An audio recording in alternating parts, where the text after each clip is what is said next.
আসসালামু আলাইকুম। আজকের কেসটা হলো কাশি কেস, সাথে জ্বরও আছে। কাশির মধ্যে বাচ্চা কি করে সেটা আমরা দেখব। এই বাচ্চাটা কাশি হওয়ার পরে একটা নামকরা হসপিটালে দেখায়। দেখানোর পরে তারা কিছু বাচ্চাদের যে সমস্ত কাশি ওষুধ আছে সেগুলি দেয় এবং বাচ্চাটার বুকে কোনো কফ নাই, কিন্তু বাচ্চাটা কাশি, সাথে মাঝে মাঝে জ্বর আসে কাশির কারণে, যেটা হয় আর কি জ্বর। তো বাচ্চা মা ওদের ওইখান থেকে ওরা জ্বর আসে বিদায় কাশির কারণে সেটা সিরাপ দিছে এবং কাশি ওষুধ দিছে। ওইটা খাওয়ার মধ্যে বাচ্চার কাশি কোনো পরিবর্তন নেই, কাশি বরং ধীরে ধীরে বাড়তেছিল এবং কাশির সিরাপও চলতেছে। তো এর মধ্যে আমাকে বলে হোমিওপ্যাথি দেওয়ার জন্য। তো বাচ্চাটাকে আমি তারপরে বাচ্চাটা খুব হাসি খুশি, কোনো বাচ্চারা যেমন ডাক্তারের চেম্বার হসপিটালে গেলে ভয় পায়, বাচ্চা এরকম না, হসপিটালে গিয়ে ডাক্তারদের সাথে খেলাধুলা করে, এরকম এনার্জেটিক বাচ্চা এবং হাসি খুশি বাচ্চা।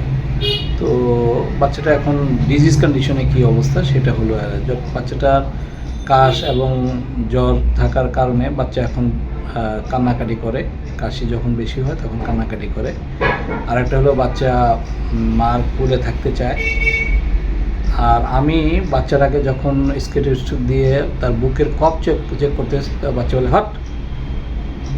বাচ্চা কিন্তু এরকম না, বাচ্চাকে কিন্তু এর আগে স্টেথোস্কোপ দিয়ে যখন দেখা হয়েছে বাচ্চা তখন হাসতো। হসপিটালে নিয়ে ডাক্তারের কাছে গেছে, ডাক্তারের কাছে গেলে ডাক্তারের সাথে কথা বলে, যদিও ছোট বাচ্চা কথাবার্তা বলতে পারে না, 2 বছর 1-2 মাস বাচ্চার বয়স, কথা বলতে পারে না, তাও যা যা করে এগুলি করছে। কিন্তু এই বাচ্চা এবার স্টেথোস্কোপ দিয়ে দেখতে গেলাম তখন হট এই কথা বলছে। তো এখান থেকে আমি আমার মেডিসিন সিলেকশনের পথ পেয়ে যাই এবং আমি তাকে মেডিসিন দিই।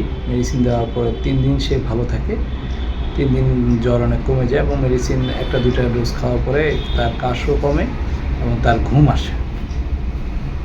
তখন আমরা তাকে নিয়েছি উইপিং চিলড্রেন কাফ ডিউরিং, এটা একটা রুব্রিক নেওয়া হয়েছে।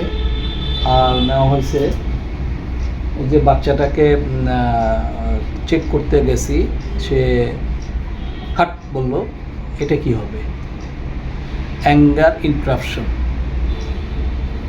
সে তখন তার মার কাছে ছিল, তো এটা তার বাধা হচ্ছে, তখন এটাকে নাম হলো অ্যাঙ্গার ইন্টারাপশন। এই 2 রুব্রিক করে বাচ্চাকে আমি ক্যামোমিলা দিই। ক্যামোমিলা প্রথম ডোজ খাওয়ার পরে বাচ্চা ঘুমিয়ে যায়, তারপর উঠে সকালে খেলাধুলা করে, চলতেছে খেলাধুলা, আবার রাতে যায় কাশ হয়, তখন রাত্রে আরেকটা ডোজ দেওয়া হয়। তো এইভাবে বাচ্চা খেলাধুলা করতেছে কাঁদে, কিন্তু এর মধ্যে উন্নতি হয়ে আবার বাচ্চা অসুস্থ হয়ে পড়ে এবং বাচ্চাটা আরও কাশ বেড়ে যায়, সাথে জ্বরও দেখা দেয়। তখন তাকে আবার তাকে অ্যালোপ্যাথি ডক্টরের কাছে নেওয়ার জন্য প্ল্যানিং করে। তো অ্যালোপ্যাথি ডক্টরও দেখায়, সাথে আমার কাছেও আবার নিয়ে আসে ওষুধ দেওয়ার জন্য। তো এবার আর তার ওই যে হার্ট জিনিসটা পাইনি, তাকে বুকে চেক করা হয়েছে, কোনো কফ নাই, কিন্তু সে কাশতেছে। তো তাকে কাশে আর কান্নাকাটি করে। আর আগে তো মার কোলে থাকতে চাইতো, এখন সে মাকে এক মুহূর্তের জন্য ছাড়ে না। এটা কি হবে, উইপিং কাফ ডিউরিং আর ক্লিনজিং চিলড্রেন মাদার, এই 2 রুব্রিক করে তাকে এন্টিনটার দেওয়া হয়। এন্টিনটার একটা ডোজ খাওয়ার পরে বাচ্চা ঘুম আসে এবং বাচ্চা খাওয়া দাওয়া ছেড়ে দিয়েছিল। এগুলি আস্তে আস্তে খাওয়া দাওয়াটা এখন ডেভেলপ করছে, কিছুই খাইতো না মাঝখানে, এখন খাওয়া দাওয়াও খাচ্ছে, খেলাধুলাও করতেছে। অ্যালোপ্যাথি ডক্টর দেখানোর পরে ওনারা কিছু ডায়েট প্ল্যান দিয়েছে, সেই ডায়েট প্ল্যান ফলো করতেছে আর আমাদের ওষুধ চলতেছে।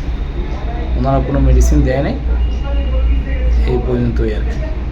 ওনারা কিছু জিঙ্ক ভিটামিন দিয়েছে, কারণ বাচ্চা তো কাশ কমে গেছে, কিন্তু বাচ্চা রাত্রে হলে কাশ আসে, যখন ডাক্তার কাছে যায় তখন তেমন কোনো কাশ পায়নি, প্লাস বুকে কফও নাই। তো তারা জিঙ্কের একটা সিরাপ দিয়েছে বাচ্চাকে খাওয়ানোর জন্য, আর বাসায় হ্যান্ডমেড খাওয়ানোর জন্য উপদেশ দিয়েছে। কোনো আর্টিফিশিয়াল বাইরে খাবার বাচ্চা এমনও খায় না, তারপরে এগুলি তারা একবারে 0 করে দিছে।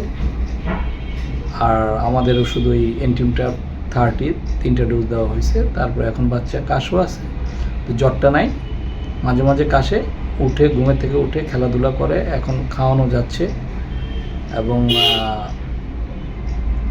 খাওয়াটা ধীরে ধীরে ডে বাই ডে প্রতিবেলায় একটু একটু করে বাড়তেছে, খেলাধুলা করতেছে, আর মাঝে মাঝে ঘুমায়। আগে ঘুমালে অ্যান্টিটার দেওয়ার আগের রাতে তার রাত্রে 3টা থেকে প্রচুর কাজ শুরু হয়, পরে এই জন্য আমরা তাকে চেঞ্জ করে অ্যান্টিটারে যাই। তো অ্যান্টিটার দেওয়ার পরে বাচ্চার ঘুমও হচ্ছে, কাশিও কমে গেছে, কাশি আছে, কাশি কম হচ্ছে, আর খাওয়া দাওয়ার ডিমান্ডটা আগে থেকে বাড়ছে। আর এলোপ্যাথি ডক্টররা একটা তাকে গাইড করে, বাচ্চাটাকে প্রতিদিনই গোসল দেওয়ার জন্য বলা হয়েছিল, বা আমিও বলছিলাম। তো ওরা বলছে প্রতিদিন গোসল দেন, পানির টেম্পারেচারটাকে একটু হট করে নিতে বলতেছে, একটু জাস্ট টেম্পারেচারটা ভেঙে নিতে বলতেছে। এই ম্যানেজমেন্টটা ওনারা দিছে, আর এতটুকুই। তো এতে কেসটা এখন ভালো পর্যায়ে আছে। আশা করি 2-1 দিনের বাচ্চা পুরো সুস্থ হয়ে যাবে। সবাইকে ধন্যবাদ। আসসালামু আলাইকুম।